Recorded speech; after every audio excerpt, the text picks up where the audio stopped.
Assalamualaikum warahmatullahi wabarakatuh. Bismillahirrahmanirrahim.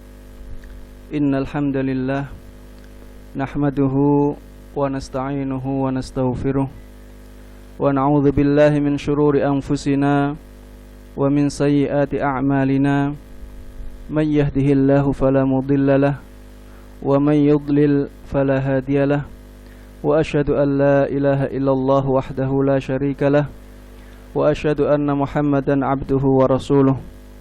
Allahumma salli wa sallim wa barik ala abdika wa rasulika Muhammadin wa ala alihi wa sahbihi wa man tabi'ahum bi ihsanin ila yaumiddin.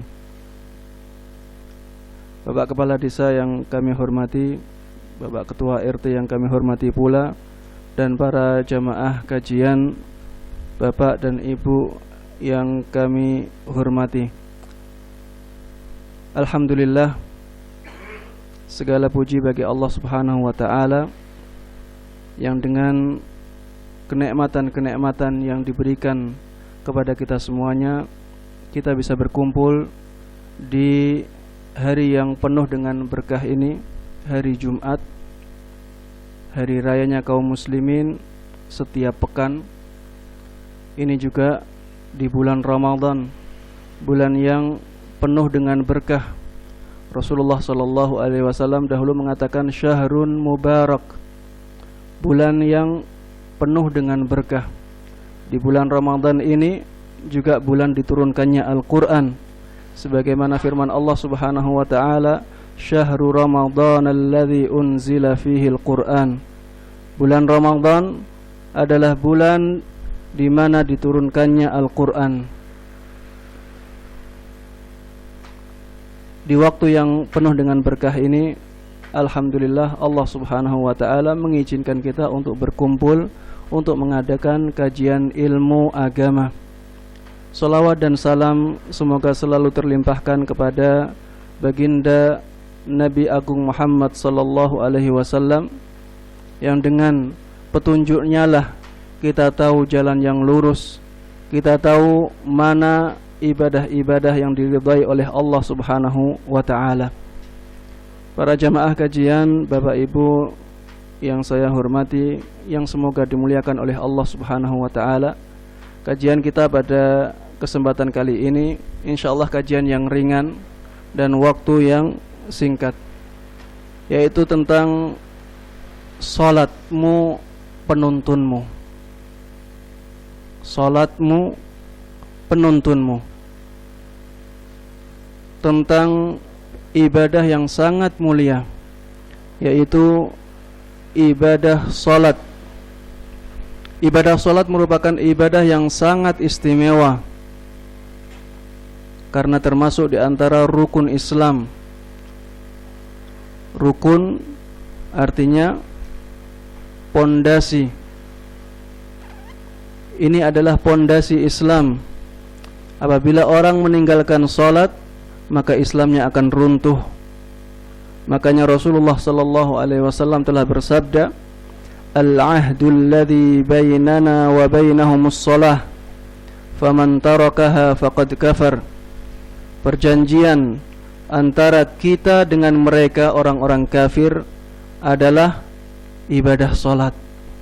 Barang siapa yang meninggalkan ibadah salat ini, maka dia telah kufur.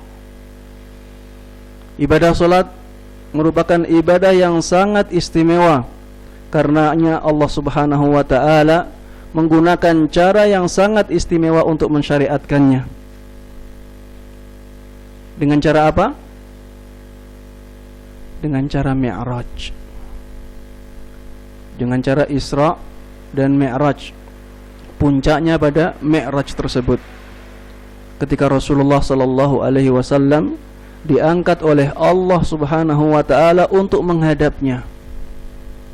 Kemudian diberikan perintah dengan kewajiban salat 5 waktu. Allah menggunakan cara yang sangat istimewa ini untuk mensyariatkan syariat yang sangat istimewa pula. Kalau syariat solat bukan syariat yang istimewa, tentunya Allah subhanahu wa ta'ala tidak mengistimewakan cara mensyariatkannya. Kita lihat syariat zakat tidak diwajibkan oleh Allah subhanahu wa ta'ala dengan cara ini. Begitu pula syariat haji, begitu pula syariat-syariat yang lainnya. Ini menunjukkan betapa istimewanya syariat solat ini, betapa istimewanya ibadah solat ini. Oleh karenanya harusnya kita sangat mengagungkan ibadah solat ini. Ibadah solat harusnya kita perhatikan dengan sebaik-baiknya, dan hendaknya kita juga mengambil manfaat yang banyak dari ibadah solat ini. Di antara cara kita mengambil manfaat adalah dengan menjadikan ibadah solat ini penuntun kita. Kalau kita renungi para jamaah sekalian yang semoga dimuliakan oleh Allah subhanahu wa ta'ala, semoga mendapatkan rahmat dan kasih sayangnya. Kalau kita renungi syariat solat ini, kita akan mendapatkan banyak sekali pelajaran berharga, dan pelajaran-pelajaran tersebut dapat menuntun kita dalam kehidupan di dunia ini, sehingga kita menjadi hamba-hamba Allah yang mulia. Saya sebutkan di sini sebagiannya saja karena waktu yang singkat. Saya sebenarnya sudah mengumpulkan lebih dari 20 pelajaran dari syariat salat ini. Cuma karena waktu yang singkat, saya akan menyebutkan sebagiannya saja. Yang pertama, syariat salat ini atau ibadah salat ini menuntun kita untuk selalu mentauhidkan Allah subhanahu wa ta'ala. Ibadah salat ini menuntun kita untuk selalu bertauhid, mengesahkan Allah subhanahu wa ta'ala. Dari mana ibadah salat ini mengajarkan kita tauhid? Pertama, dari niat. Yang pertama, dari niat. Ketika kita salat, kita berniat salat kita ini untuk siapa? Untuk Allah subhanahu wa ta'ala. Bolehkah untuk yang lain? Tentunya tidak boleh. Ketika kita memperuntukkan salat kita untuk yang lain, maka kita akan terjatuh ke dalam kesyirikan. Kalau maksud dan tujuan kita dari salat menyembah Allah dan mendapat sanjungan atau pujian dari yang lainnya, maka kita akan terjatuh ke dalam syirik kecil, yaitu riya. Dan Allah subhanahu wa ta'ala tidak akan mengampuni dosa kesyirikan, sebagaimana firman-Nya, innallaha la yaghfiru ay yushraka bih wa yaghfiru ma duna dzalika liman yasha. Sesungguhnya Allah subhanahu wa ta'ala tidak akan mengampuni dosa kesyirikan, dan Dia akan mengampuni dosa selain kesyirikan tersebut. Pelajaran tauhid ini tampak pula pada ayat Al-Fatihah yang kita baca berulang kali di setiap rakaat kita, yaitu pada firman Allah subhanahu wa ta'ala, iyyaka na'budu wa iyyaka nasta'in. Inilah ikrar tauhid, mentauhidkan Allah subhanahu wa ta'ala dalam ibadah dan juga dalam meminta pertolongan. Iyyaka na'budu, hanya kepada Engkaulah kami beribadah, hanya kepada Engkaulah kami menyembah. Wa iyyaka nasta'in, dan hanya kepadamulah kami meminta pertolongan. Ibadah dan meminta pertolongan atau berdoa harus hanya kepada Allah subhanahu wa ta'ala, sebagaimana kita ikrarkan dalam Fatihah kita. Kita baca berulang kali setiap rakaat kita. Maka jangan sampai dalam ibadah-ibadah yang lain kita menyembah kepada selain Allah subhanahu wa ta'ala. Jangan sampai dalam kesempatan selain solat kita meminta kepada selain Allah subhanahu wa ta'ala, walaupun hal tersebut dipandang mulia. Meminta kepada orang-orang yang soleh jangan sampai kita lakukan, karena orang-orang yang soleh tersebut juga hambanya Allah subhanahu wa ta'ala. Mereka juga makhluknya Allah subhanahu wa ta'ala, dan Allah tidak rela untuk disekutukan. wa annal masajida lillah fala tad'u ma'allahi ahada. Sesungguhnya masjid-masjid itu, tempat-tempat ibadah itu, tempat-tempat sujud itu adalah milik Allah Subhanahu wa ta'ala. Maka janganlah kalian menyeru kepada seorang pun selainnya bersama tindakan kalian menyeru kepada Allah Subhanahu wa ta'ala. Jangan sampai kita melakukan kesyirikan, meminta kepada selain Allah Subhanahu wa ta'ala, walaupun kita berdalih itu suatu kebaikan, walaupun dalam pandangan kita itu suatu kebaikan. Jangan sampai kita meminta kepada selain Allah Subhanahu wa ta'ala. Dan ini merupakan pelajaran yang paling berharga dari salat kita. Ajaran tauhid ini juga tampak pada ikrar kita dalam tasyahud. Ketika kita membaca asyhadu an la ilaha illallah, saya bersaksi bahwa tiada sesembahan yang berhak disembah kecuali Allah Subhanahu wa ta'ala. Ini kita ikrarkan dalam tasyahud kita, dan inilah ikrar tauhid. Jangan sampai kita berikrar setiap solat kita kemudian kita terjatuh ke dalam kesyirikan di luar solat kita. Termasuk di antara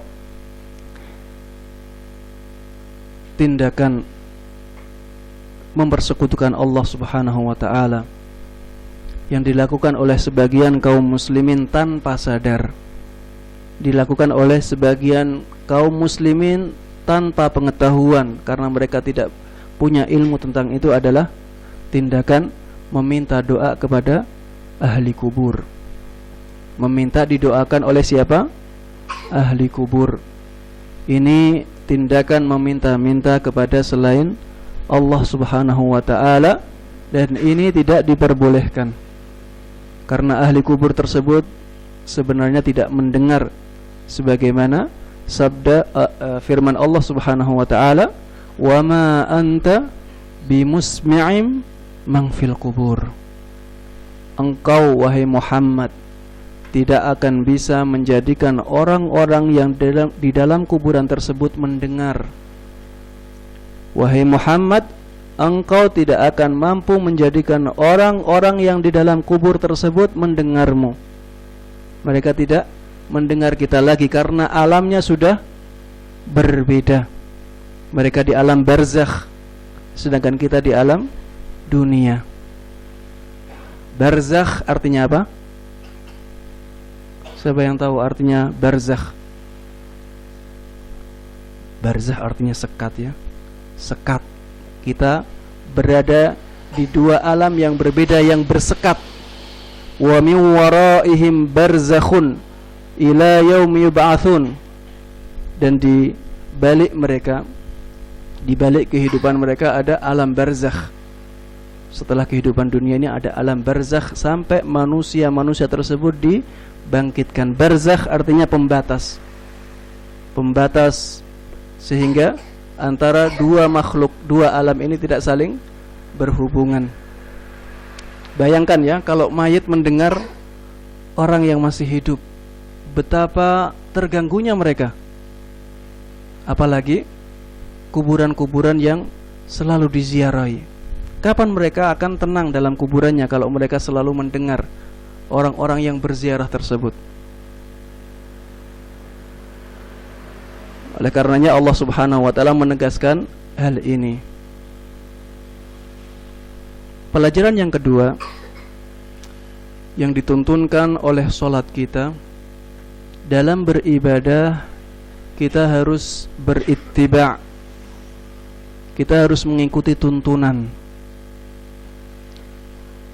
Solat kita apabila kita lakukan dan caranya tidak sesuai dengan tuntunan Rasulullah, apakah akan diterima oleh Allah? Tentunya tidak. Misalnya kita sholat zuhur 4 rakaat, akan diterima kalau kita ikhlas, ya. Kalau sholat zuhurnya 2 rakaat, diterima enggak? Kalau tidak dikosor, tidak akan diterima oleh Allah Subhanahu wa ta'ala. Karena apa? Tidak sesuai dengan caranya Rasulullah sallallahu alaihi wasallam. Rasulullah menuntunkannya tidak demikian. Kalau ada yang beralasan, Ustadz, itu kan karena 2 rakaat dia lebih sedikit. Kita balik coba. Kalau sholat zuhurnya 10 rakaat, diterima tidak? Tidak akan diterima oleh Allah Subhanahu wa ta'ala. Karena apa? Tidak sesuai dengan tuntunannya Rasulullah sallallahu alaihi wasallam. Sholat harus 5 kali ya. Kalau kita kumpulkan gimana waktunya? 1 jam, sholat 5 kali. Sholat subuh, sholat zuhur, sholat asar, sholat maghrib, sholat isya, kita kumpulkan dalam 1 jam. Boleh tidak? Tidak boleh. Karena kita beribadah harus sesuai dengan tuntunannya Rasulullah sallallahu alaihi wasallam. Walaupun sholat 5 waktu dalam 1 kali dan waktunya 1 jam, itu lebih lama daripada ketika kita sholat terpisah-pisah ya. Sholat subuh berapa menit? Ada 5 menit. 5 menit ya. Nanti sholat zuhur berapa menit? Taruhlah 10 menit. Nanti sholat asar 10 menit, 25 menit ya. Sholat maghrib 7 menit misalnya 3 rakaat, 27 menit. Sholat isya 10 menit, 37 menit. Dengan orang yang sholat 5 waktu tersebut dikumpulkan dalam 1 jam. Lebih lama orang yang sholat 1 jam tersebut. Tapi karena sholat harus sesuai dengan tuntunannya Rasulullah sallallahu alaihi wasallam, maka sholat tersebut karena tidak sesuai dengan tuntunan beliau, tidak akan diterima oleh Allah Subhanahu wa ta'ala. Rasulullah sallallahu alaihi wasallam pernah bersabda, "Man 'amila 'amalan laisa 'alaihi amruna fahuwa raddun."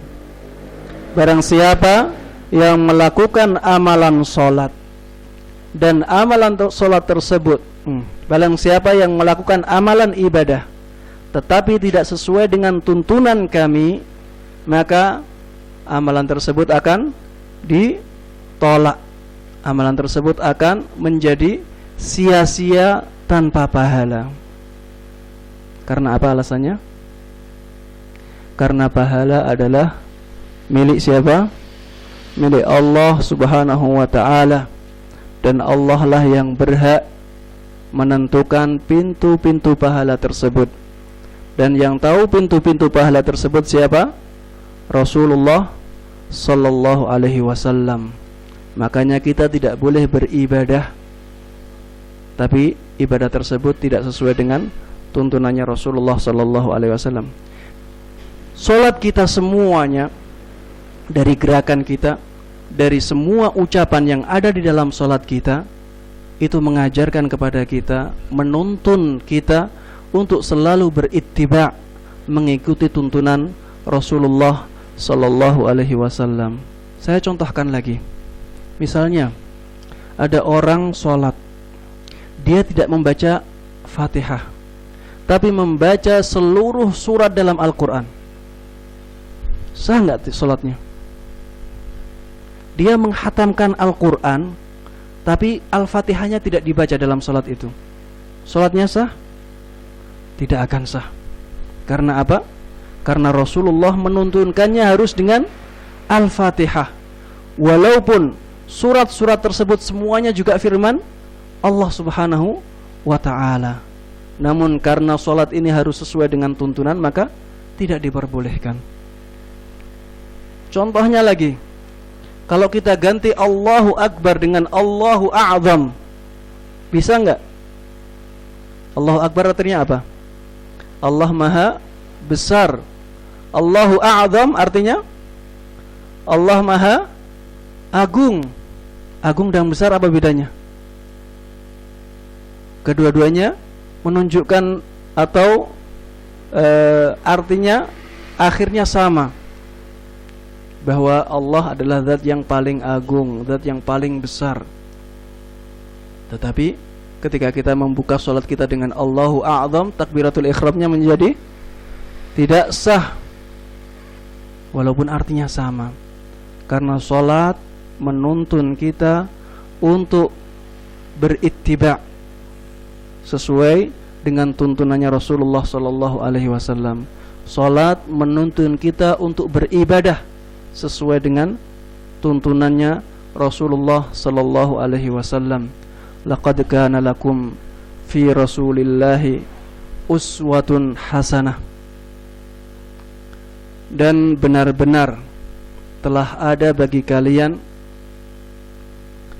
teladan yang baik pada Rasulullah, pada utusan Allah Muhammad sallallahu alaihi wasallam.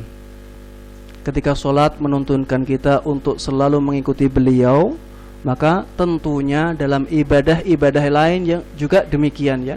Jangan sampai kita misalnya berzakat tidak sesuai dengan tuntunan beliau. Jangan sampai ketika berhaji kita tidak sesuai dengan tuntunan beliau. Jangan sampai ketika berzikir tidak sesuai dengan tuntunan beliau. Kita dalam beribadah semuanya harus sesuai dengan tuntunannya Rasulullah sallallahu alaihi wasallam.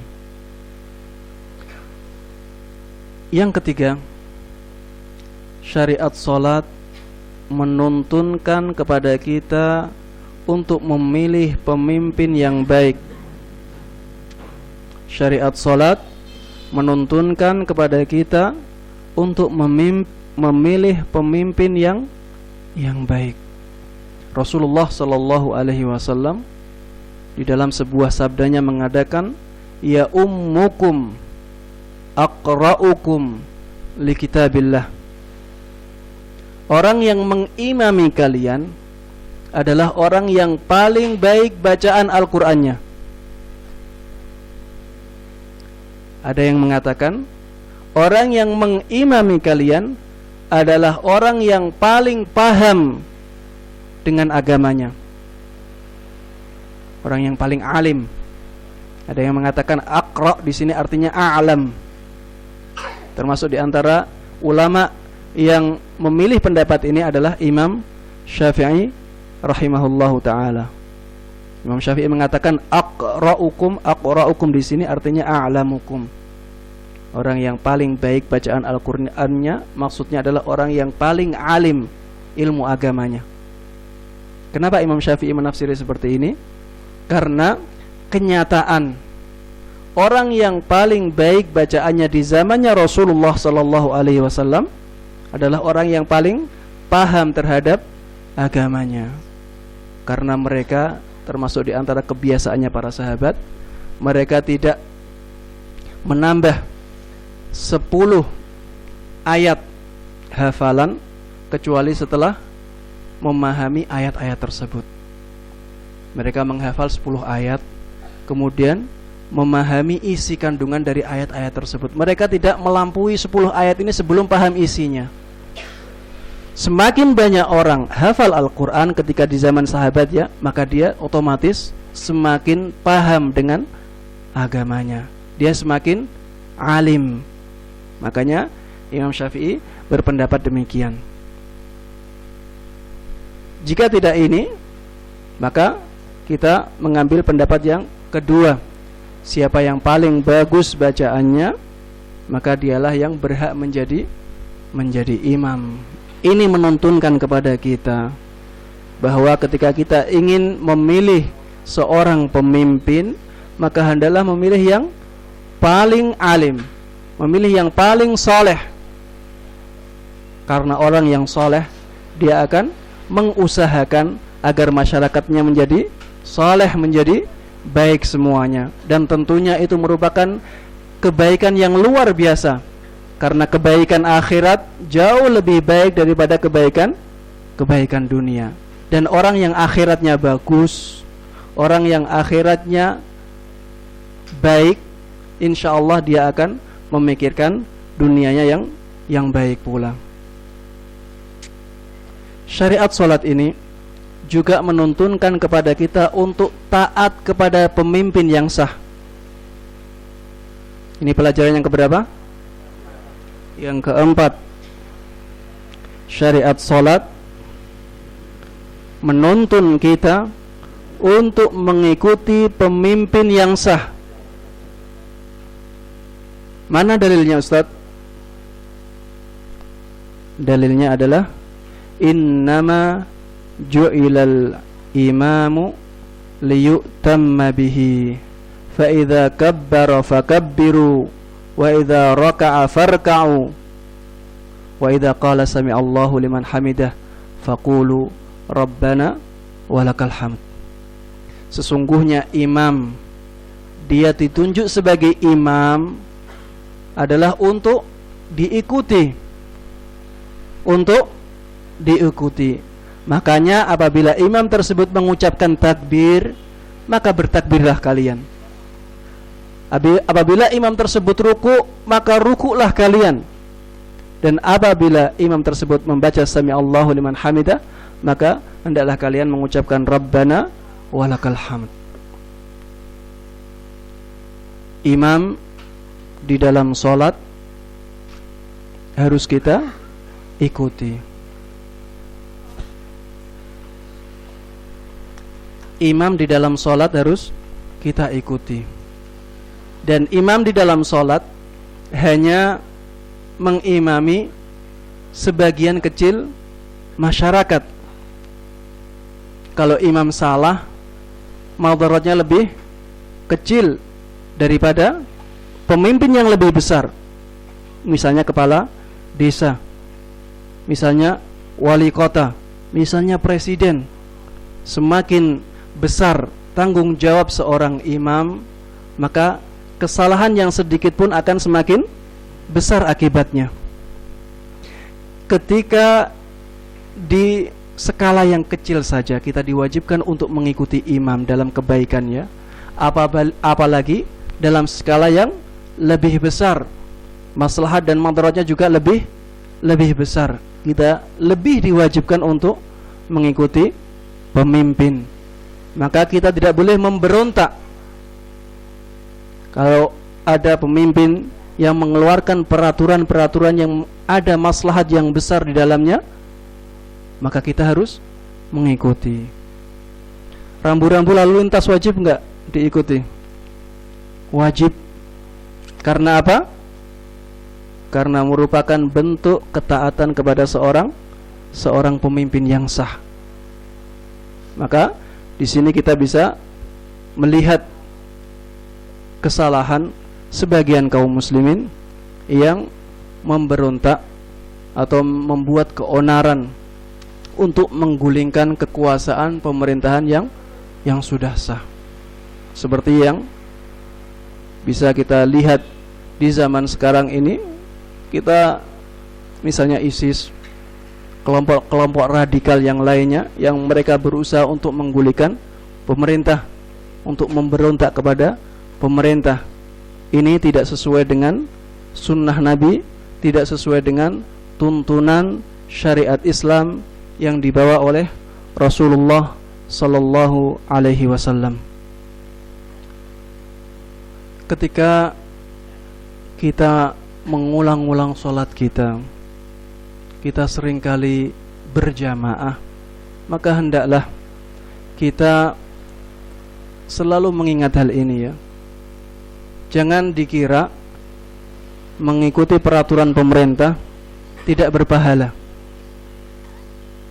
Itu adalah pahala, karena itu perintah dari syariat Islam.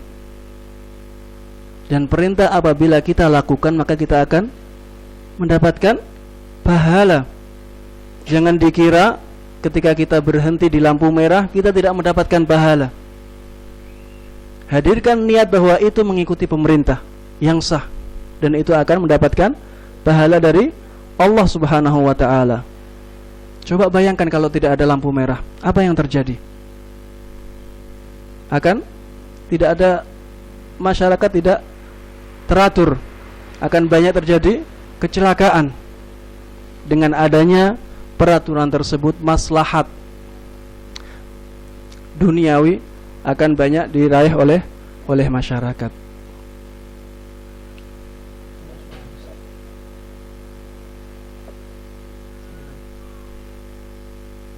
Pelajaran yang berikutnya yang bisa kita ambil dari sholat, bahwa sholat kita ini ternyata menuntun kita kepada banyak sekali amal-amal kebaikan. Yang berikutnya adalah tuntunan untuk memperhatikan saudara kita. agar kita tidak egois, tidak hanya memikirkan diri sendiri. Dari mana kita ambil? Kita ambil tuntunan ini dari bacaan dalam tahiyat.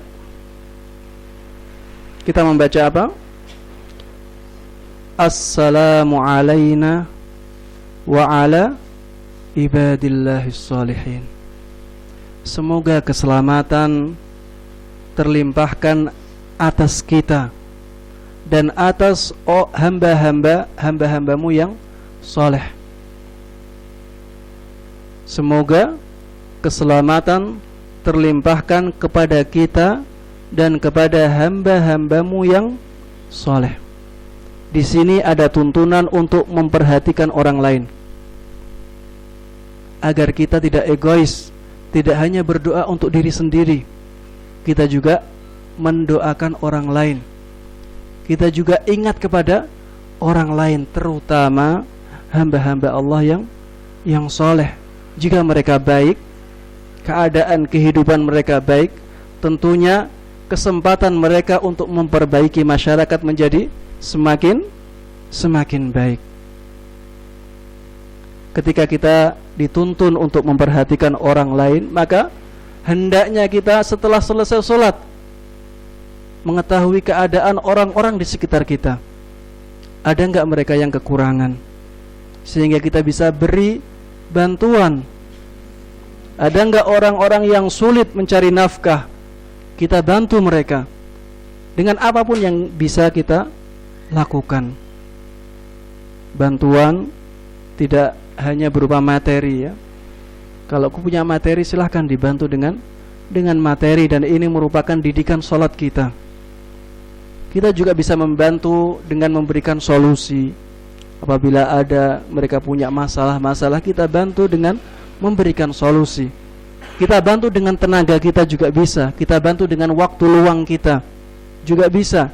Kita bantu dengan memberikan hiburan kepada mereka juga bisa. Kita membantu mereka dengan memberikan ilmu yang kita miliki. Kita berikan mereka ilmu-ilmu agama yang kita miliki, ilmu-ilmu dunia yang kita miliki, kita bisa sebarkan kepada mereka. Dan itulah cara kita sebagai kaum muslimin memperhatikan saudara-saudara kita. Jangan sampai kaum muslimin sebagian dari mereka merasa terasingkan, padahal mereka hidup di tengah-tengah saudaranya sendiri. Pelajaran yang berikutnya yang bisa kita ambil dari sholat kita, dan ini insyaallah pelajaran yang terakhir karena harus ada sesi pertanyaan. Sholat mengajarkan kita untuk bersatu. Sholat mengajarkan kita untuk bersatu, untuk tidak berpecah belah. Dari mana kita ambil? Dari syariat sholat berjamaah. Sholat berjamaah adalah fardu ain bagi orang laki-laki yang balik akil. Sholat berjamaah adalah fardu ain bagi laki-laki yang mukallaf. Mukallaf artinya berakal, dia juga balik. Sholat berjamaah diwajibkan 5 kali salam sehari. Berjamaah apa artinya? Bersama-sama, berkumpul. Inilah artinya jamaah. Sholat dengan berkumpul di masjid, di tempat-tempat ibadah.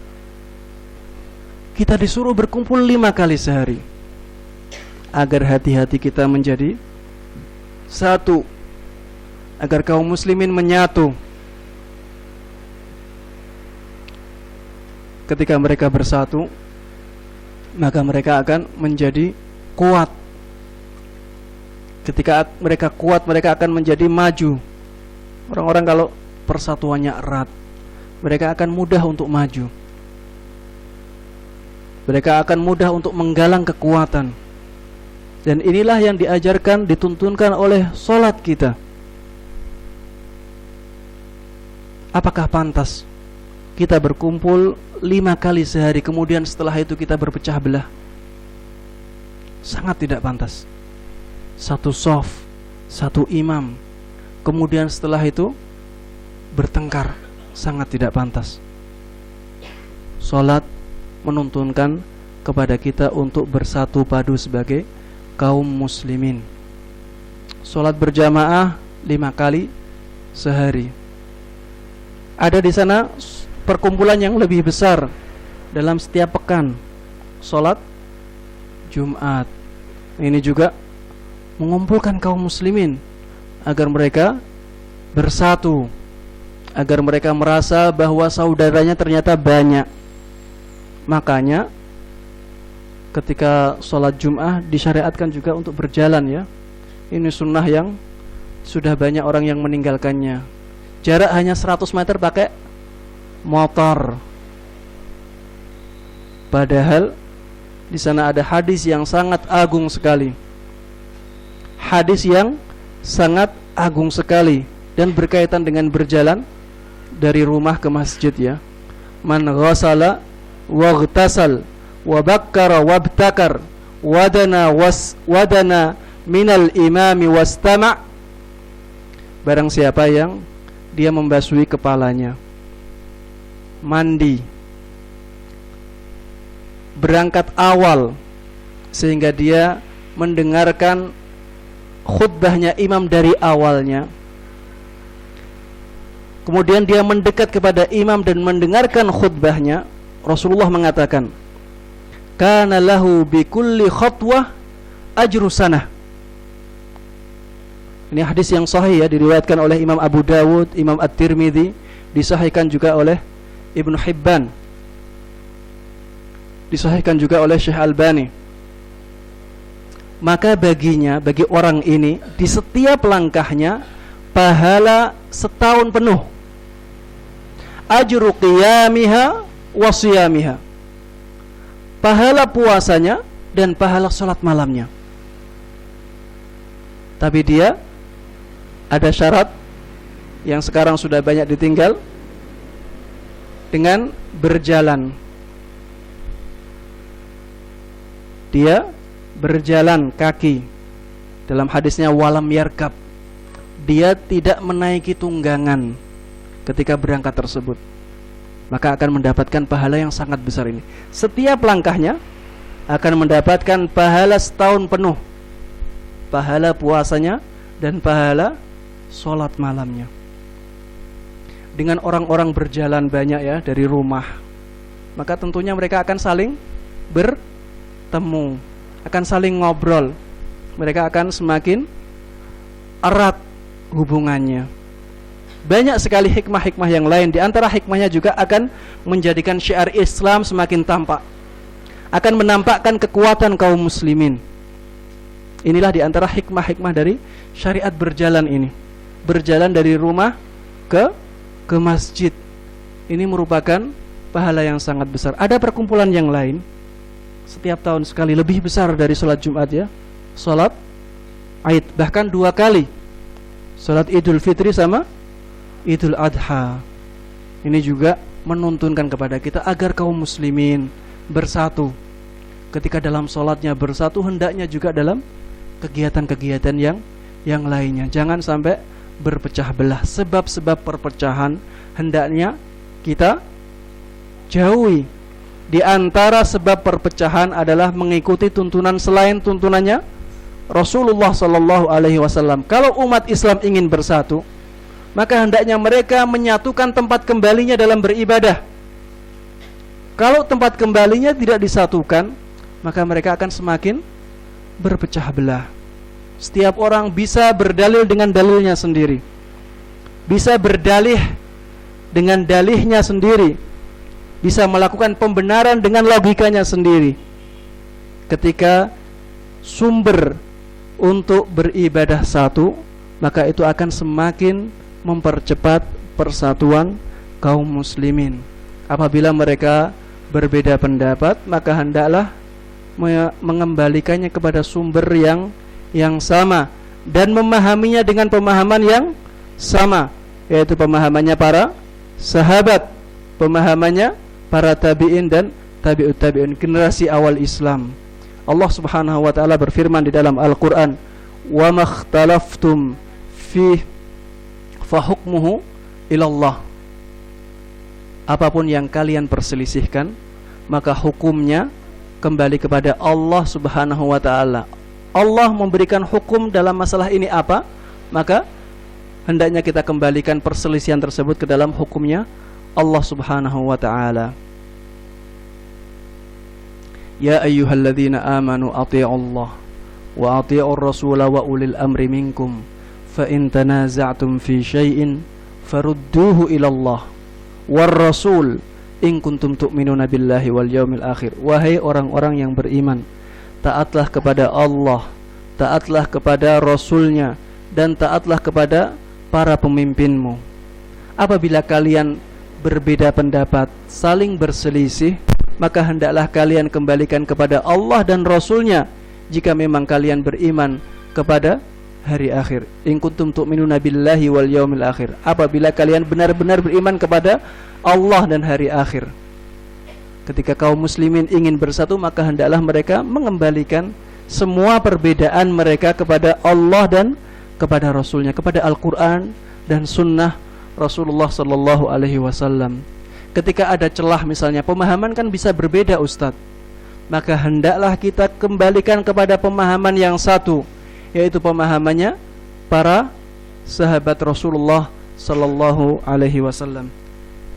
Demikian para jamaah, para bapak, para ibu, para hadirin sekalian yang kami hormati.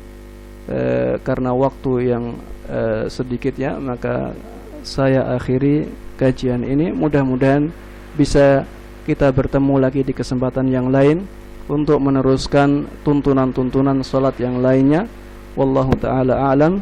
Wa sallallahu wa sallama wa baraka ala nabiyyina Muhammadin wa ala alihi wa sahbihi wa man tabi'ahum bi ihsanin ila yaumiddin. Walhamdulillahi rabbil alamin. Terima kasih kepada Ustadz Musaba Adarini yang telah memberikan tausiah kepada kita, yang tadi mengambil tema Salatmu Penuntunmu, dan ada beberapa pelajaran yang dapat kita petik dari apa yang disampaikan. Ada 6 hal yang dikemukakan. Yang pertama adalah menuntun kita untuk selalu bertauhid, kemudian mengikuti tuntunan sholat, kemudian yang ketiga adalah memilih pemimpin yang baik, kemudian yang keempat adalah syariat sholat menuntun kita untuk mengikuti pemimpin yang sah atau taat kepada pemimpin yang sah.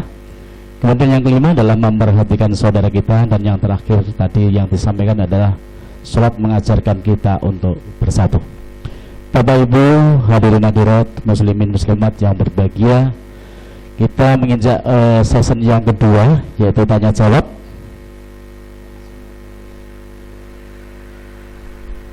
Bisa disampaikan secara langsung. Yang pertama dari belakang, monggo. Pakai mic. Waalaikumsalam warahmatullahi wabarakatuh.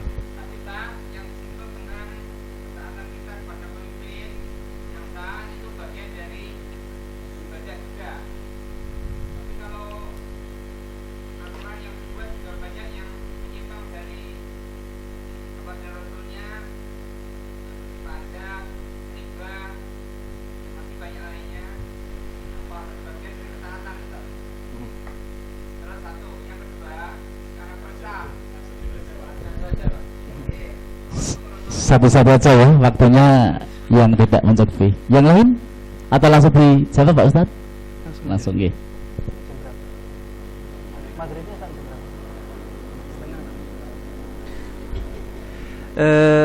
Pertanyaan yang sangat bagus ya. Apakah boleh kita mentaati pemerintah dalam hal-hal kemaksiatan? Jawabnya sangat jelas. Hadis Rasulullah Sallallahu Alaihi Wasallam, la ta'ata li makhluqin fi ma'siyatil khaliq. Tidak boleh taat, tidak ada ketaatan kepada seorang makhluk di dalam hal-hal yang berupa tindakan kemaksiatan kepada Sang Khalik, Sang Pencipta.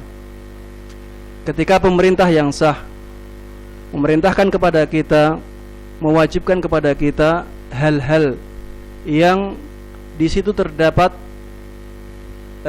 tindakan kemaksiatan, maka jangan kita lakukan. Pertanyaannya, apabila memaksa gimana Ustaz? Sebagaimana pajak. Kalau memaksa, maka kita berikan. Maka kita berikan kepada pemerintah. Misalnya seperti kalau riba nggak memaksa ya, kita bisa menghindari tindakan riba tersebut. Dan saya tidak tahu ada aturan yang mengharuskan riba. Contohnya sistem keuangan, tapi pemerintah tidak mengharuskan kita untuk melakukan riba ya. Kita boleh memanfaatkan bank ribawi ya. Kita boleh memanfaatkan bank ribawi apabila ada maslahat di sana. Tapi kita tidak mengambil ribanya tersebut. Bukan berarti ketika kita memanfaatkan bank ribawi tersebut kita bermuamalah dengan riba. Bedakan ya, melakukan riba dengan menggunakan bank tersebut untuk kemaslahatan kita. Ada banyak fatwa ya, fatwa dari Syekh Utsaimin, fatwa dari Syekh bin Baz, fatwa dari Lajnah Daimah. Misalnya ada pembukaan donasi, kemudian kita butuh membuka rekening di bank, walaupun banknya ribawi, tapi karena ada maslahat yang besar dalam pembukaan rekening tersebut, kita dibolehkan untuk membuka rekening tersebut karena maslahat kita, dengan catatan kita tidak mengambil ribanya. Begitu pula mengambil gaji. Mengambil gaji termasuk paksaan. Kita tidak boleh, kita tidak bisa mengambil gaji dari selain itu. Maka kita lakukan hal tersebut. Bukan berarti kita melakukan riba. Wallahu ta'ala alam. Yang jelas seperti yang saya sebutkan tadi, garis besarnya tidak ada ketaatan kepada pemimpin apabila pemimpin tersebut melakukan memerintahkan untuk kemaksiatan. Apabila dipaksakan, maka kita terpaksa melakukannya. Seperti misalnya apa? Seperti pajak tadi ya. Kita harus membayar pajak setiap tahun, maka kita harus diwajibkan untuk itu. Kalau kita tidak membayar, kita akan dihukum, akan didenda, akan ada madarat yang jauh lebih besar. Dalam sebuah hadis, Rasulullah sallallahu alaihi wasallam mengatakan, alaikum bis-sam'i wat ta'ah wa in ta'ammara alaikum 'abdun habashi. Kalian diwajibkan untuk mendengar dan mentaati pemimpin, walaupun yang memimpin kalian adalah seorang hamba sahaya dari negeri Habasyah. Negeri Habasyah itu orang hitam. Ini gambaran Rasulullah untuk merendahkan orang ini. Walaupun orang ini hamba sahaya dan ini berkulit hitam, kalau dia sudah menjadi pemimpin kalian, maka kalian harus mentaati, harus mendengar dan mentaatinya. Bahkan di dalam hadis lain mengatakan, wa in duriba dhahruk wa ukhidha maluk. Walaupun kalian dipukul punggungnya dan diambil uangnya, kalian harus tetap mentaati. Dan pajak bisa dimasukkan dalam hadis ini. Walaupun uang kalian diambil bukan dengan haknya, maka kalian harus tetap mentaati. Inilah akidah Ahlus Sunnah. Dan ini harus kita tanamkan pada diri kita. Kita harus menundukkan pada syariat Islam. Walaupun uang kita diambil oleh pemerintah misalnya, dengan cara yang bukan cara yang hak menurut Islam, maka kita tidak apa-apa, kita sampaikan kepada mereka sesuai peraturan, dan kita tetap harus mentaati pada peraturan-peraturan yang lainnya. Wallahu ta'ala a'lam.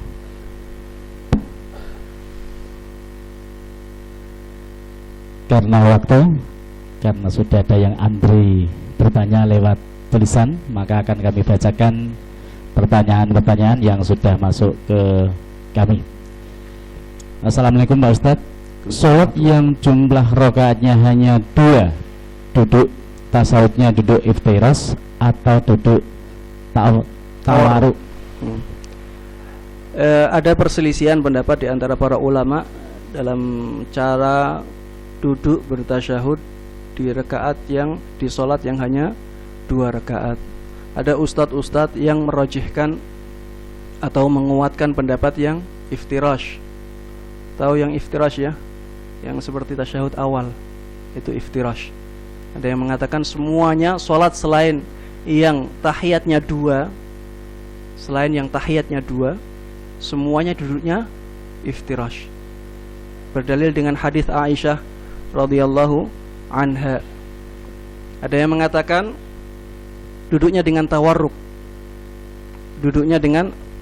Seluruh tahiyat yang ada salamnya duduknya dengan tawarruk. Berdalil dengan hadis Ibnu Umar. Begitu pula dengan hadis Abu Sa'id Al-Khudri bahwa Rasulullah sallallahu alaihi wasallam ketika duduk yang diduduk tersebut ada salamnya, beliau duduknya dengan tawarruk. Dua pendapat ini saya nilai pendapat-pendapat yang kuat. Dua-duanya merupakan pendapat yang kuat. Dan perselisihan dalam masalah ini bukan perselisihan yang terlalu penting ya. Karena di sini yang diselisihkan mana yang lebih afdal, bukan mana yang seharusnya dilakukan, wajib dilakukan, bukan. Tapi perselisihannya pada mana yang lebih afdal, sehingga dua-duanya bisa dilakukan. Tetapi ulama berbeda pendapat mana yang lebih afdal dilakukan. Ana sendiri, dan ini pendapat ana pribadi ya, dan juga para ulama yang lain juga sudah banyak menunjukkan pendapat ini. Saya berpendapat bahwa duduknya tersebut lebih afdalnya tawarruk. Karena hadis Rasulullah yang tadi yang saya sebutkan, Rasulullah ketika duduk dan di dalam duduk tersebut ada salamnya, maka Rasulullah duduk dengan cara tawarruk ya, seperti tahiyat akhir. Wallahu ta'ala alam. Yang selanjutnya, yang pertama, tepatnya kapan turunnya Al-Quran? Sebab ada yang mengatakan 17 Ramadan, dan juga ada yang mengatakan 21 Ramadan. Yang kedua, tolong terangkan kita ketika kita sholat tahiyat sebagian telunjuk jari sudah diangkat, kemudian sebagian yang lain ketika baca asyhadu alla ilaha illallah, mana yang sahih? Kapan Al-Quran diturunkan? Jelas Al-Quran mengatakan Syahrul Ramadan alladzi unzila fihil Quran inna anzalnahu fi lailatin mubarakah. Bulan Ramadan, bulan di mana diturunkannya Al-Quran. Di dalam Ad-Dukhan ya, surat Ad-Dukhan, inna anzalnahu fi lailatin mubarakah. Sesungguhnya kami telah menurunkan Al-Quran tersebut di malam yang penuh dengan berkah. Di dalam surat Al-Qadr, inna anzalnahu fi lailatul qadr. Sesungguhnya kami telah menurunkan Al-Quran pada malam Lailatul Qadar. Inilah jawaban Al-Quran. Ada tanggal 17-nya? Tidak ada ya. Jadi penentuan tanggal 17 ini tidak sahih. Penentuan tanggal 17 tidak sahih. Yang sahih diturunkan di malam Lailatul Qadar. Malam Lailatul Qadar. Malam Lailatul Qadar itu malam berapa? Tidak ada ketentuannya. Antara 10 malam terakhir ya. Malam Lailatul Qadar itu 10 malam terakhir. Di malam yang keberapa? Wallahu ta'ala alam. Itu rahasia Allah subhanahu wa ta'ala. Kita hanya diberikan kabar oleh Allah subhanahu wa ta'ala bahwa Al-Quran diturunkan di malam Lailatul Qadar. Tanggalnya berapa? Wallahu ta'ala alam. Yang kedua, yang tadi pertanyaan kedua tentang tunjuk jari. Ini juga perbedaan pendapat. Perbedaan pendapat yang bisa ditoleransi. Ini adalah perbedaan pendapat yang bisa ditoleransi. Kenapa bisa ditoleransi? Karena dalilnya nggak jelas. Dalilnya bukan nggak jelas, maksudnya bukan ngawur ya, tapi tidak ada dalil yang tegas menerangkan hal tersebut, yang mengatakan bahwa tunjuk jarinya ketika ketika asyhadu alla ilaha illallah tidak ada. Dan para ulama di zaman dahulu, di zaman Imam Syafi'i rahimahullah, mereka berbeda pendapat. Mereka berbeda pendapat dan mereka saling menghormati pendapat tersebut. Mereka saling menghormati pendapat tersebut. Ada yang mengatakan di awal tasyahud. Ada yang mengatakan di awal tasyahud karena ada hadis yang menyebutkan Rasulullah mengangkat tangan dulu kemudian baru bertasyahud. Jadi menyebutkan mengangkat tangan sebelum menyebutkan tasyahud. Tapi tidak sharih, tidak jelas, tidak tegas. Karena yang disebutkan hanya Rasulullah mengangkat tangannya kemudian tidak ada kata-kata kemudian, tapi kata-katanya dan. Kata-katanya dan kata-kata dan wawu ini adalah tidak menunjukkan harus berurutan. Misalnya kita mengatakan si A dan si B datang ke kajian. Kita tidak bisa mengatakan si A lebih dulu datangnya, karena kata-katanya si A dan si B datang ke kajian. Kita juga tidak bisa mengatakan B dulu yang datang ke kajian, karena tidak ada petunjuk yang menunjukkan hal itu dalam hadis ini. Hadisnya hanya menyebutkan bahwa Rasulullah menunjuk dan bertasyahud. Jadi tidak ada dalil yang sahih, yang tegas, yang sharih, yang tegas dalam masalah ini. Banyak imam juga, para imam Ahlus Sunnah wal Jamaah, imam 4, banyak yang mengatakan ketika tasyahud ya, asyhadu alla ilaha illallah. Ada yang mengatakan ini diangkat terus, asyhadu alla ilaha illallah, asyhadu sampai akhir tasyahud. Ada yang mengatakan asyhadu alla ilaha illallah kemudian turun sampai akhir. Jadi isyaratnya ketika asyhadu alla ilaha illallah. Dan semuanya menggunakan dalil yang kurang tegas, dalil yang tidak tegas, sehingga perbedaan pendapat ini harus ditoleransi, harus ada toleransi, saling menghormati pendapat para ulama. Yang menurut ana sendiri yang lebih dekat kepada lafal hadis atau redaksi hadis adalah yang mengangkatnya dari awal. Ini lebih dekat kepada redaksi hadis, lebih dekat kepada redaksi hadis. Tapi kita tidak bisa memastikan seperti ini, kemudian mengklaim yang salah itu yang lain itu salah 100%, tidak. Tapi kemungkinan ini lebih dekat kepada kebenaran, wallahu taala a'lam. Jadi kita mengangkat terus membaca tasyahud. Itu yang menurut pandangan ana lebih dekat kepada redaksi hadis, wallahu taala a'lam. Yang selanjutnya, Ustadz, assalamualaikum. Apakah benar kita disunahkan mengucap salam saat melewati makam Islam, padahal mereka, yaitu ahli kubur, tidak mendengar ucapan kita yang masih hidup? Iya. Apakah perbuatan kita tadi yang mengucap salam tidak sia-sia atau mubazir?